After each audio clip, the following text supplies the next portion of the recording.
இப்பதான் நம்ம சேனலுக்கு முதல் முறையா வரீங்கன்னா கீழே உள்ள சப்ஸ்கிரைப் பட்டனை அழுத்தி சப்ஸ்கிரைப் பண்ணிக்கோங்க. பக்கத்துல உள்ள பெல் ஐக்கானை அழுத்தி ஆல்னு கொடுத்துக்கோங்க. அப்பதான் நம்ம போடுற வீடியோ தினமும் உங்களுக்கு கிடைக்கும். சரி வாங்க இப்ப நம்ம வீடியோக்குள்ள போகலாம். நண்பர்களே, இன்னைக்கு ரொம்பவே அழகான 2 குட்டி குட்டி கதைகளை தான் பார்க்க போறோம். சரி கதைக்குள்ள போலாமா? நான் ஒரு முறை பல நாள் பயணமாக வெளியூர் சென்றிருந்தேன். அப்போது காலை உணவு சாப்பிட ஒரு ஹோட்டலுக்கு சென்றேன். சார், என்ன சாப்பிடுகிறீர்கள் என்று சர்வர் கேட்டார். சூடு இல்லாத காய்ந்து போன இட்லி 2ம் உப்பே இல்லாத சட்னியும் கொண்டு வா என்றேன். இதை கேட்டு அதிர்ந்த சர்வர், சார், இட்லி நல்ல சூடா மென்மையாகவே கொடுக்கின்றோம், அதுவும் இப்போதே கொடுக்கின்றோம், நீங்கள் காத்திருக்க கூட வேண்டாம், எங்கள் ஹோட்டல் சட்னியும் டேஸ்டா இருக்கும், உப்பும் அளவாதான் போடுவோம் என்றார் அவர். நான் உடனே, தயவு செய்து நான் கேட்டபடி கொடுங்கள், நான் வேண்டுமானால் காத்திருக்கிறேன் என்றேன் பிடிவாதமாக. உடனே சர்வரும் எப்படியோ சமாளித்து காய்ந்த இட்லிகளையும் உப்பில்லா சட்னியையும் கொண்டு வந்து பரிமாறினார். சார், வேற ஏதாவது வேண்டுமா என்று தயக்கத்துடன் கேட்டார். ஆறிப்போன காஃபி ஒன்று கொடு என்றேன் நான். சர்வருக்கு மயக்கமே வந்து விட்டது. அதையும் சமாளித்து பரிமாறிவிட்டு பில் கொடுக்கும்போது, சார், தப்பா நினச்சிக்காதீங்க, ஏன் சார் இப்படி சாப்பிட்றீங்க என்று கேட்டார். உடனே நான், இன்று எனது திருமண நாள், என் மனைவி ஞாபகம் வந்து விட்டது, அதான் என்றேன் சோகமாக. ஹோட்டலில் சாப்பிடுங்கன்னு துரத்தாம ஏதோ காஞ்சி போன இட்லியாவது வீட்டில் கொடுக்குறாங்கல்ல, அதை நினச்சி இவர் பெருமைப்பட்டுக்கணும். மனுஷனுக்கு உலக நடப்பு என்னன்னு தெரியல போல இருக்கு. சரி, 2வது கதைக்கு போலாமா? மச்சான், என்னடா ஒரு மாதிரி இருக்க என்றான் சிவா. மனசு ரொம்ப அன்னீசியாக இருக்குடா என்றான் ரகு. ஏண்டா?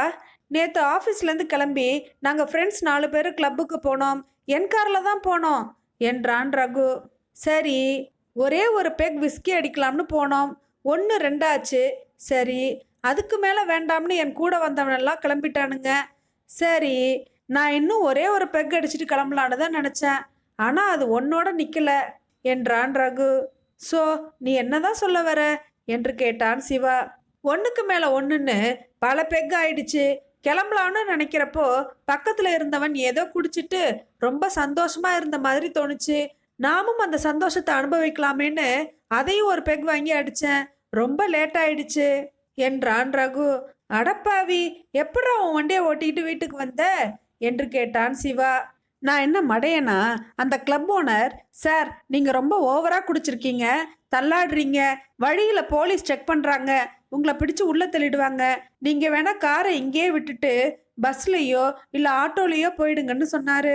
அது சரின்னு படவே அங்கேயே ஒரு பஸ்ஸில் ஏறி வந்துட்டேன் என்றான் ரகு. சரியாக தான் பண்ணியிருக்க என்றான் சிவா.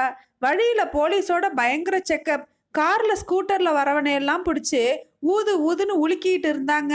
அந்த கார்காரங்களையெல்லாம் பார்க்கும்போது எனக்கு ரொம்ப பாவமாக இருந்துச்சு. இருந்தாலும் நம்ம தப்பிச்சோங்கிற சந்தோஷத்தில் அந்த போலீஸ்காரரை பார்த்து கையாட்டினேன். அவங்களும் பதிலுக்கு கையாட்டினாங்க. செக் போஸ்ட்டை தாண்டி கொஞ்ச தூரம் வந்ததுக்கப்புறம் அங்கே ஒரு ஆட்டோ கண்ணில் பட்டது. உடனே பஸ்ஸை விட்டு இறங்கி அந்த ஆட்டோவை பிடிச்சு வீட்டுக்கு சேஃபாக வந்துட்டேன் என்றான் ரகு. நல்லது தானே, இப்போ அந்த பப்புக்கு போய் காரை எடுக்கணும், அவ்வளோதானே, அதுக்கு ஏன் டென்ஷன் ஆகுற என்று கேட்டான் சிவா. இல்லடா, அந்த பஸ்காரனை நினச்சாதான் கொஞ்சம் ஃபீல் ஆகுது என்றான் ரகு. ஏண்டா, அவருக்கு என்ன என்று கேட்டான் சிவா. அவருக்கு ஒன்றும் இல்லை, நான் பாட்டுக்கு கிளப் ஓனர் சொன்னதை வச்சுக்கிட்டு வழியில் இருந்த பஸ்ஸை ஓட்டிக்கிட்டு வந்துட்டேன். எங்கே விட்டேன்னு கூட எனக்கு ஞாபகம் இல்லை. அந்த பஸ்ஸுக்கு சொந்தக்காரர் அதை எங்கெல்லாம் தேடுறாரோன்னு நினச்சாதான் ரொம்ப ஃபீல் ஆகுதுடா என்றான் ரகு. குடிச்சிருக்கீங்களே, சேஃபாக பஸ்லேயோ இல்லை ஆட்டோலையோ போக சொன்னதுக்கு சாரே பஸ்ஸை ஓட்டிகிட்டு வந்திருக்காரு.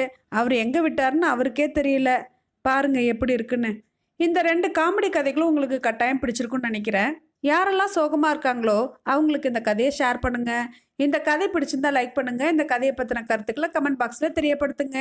மேலும் இது போன்ற கதைகளை கேட்க நமது கதைகளின் ராணி சேனலை சப்ஸ்கிரைப் பண்ணுங்க. நன்றி, வணக்கம்.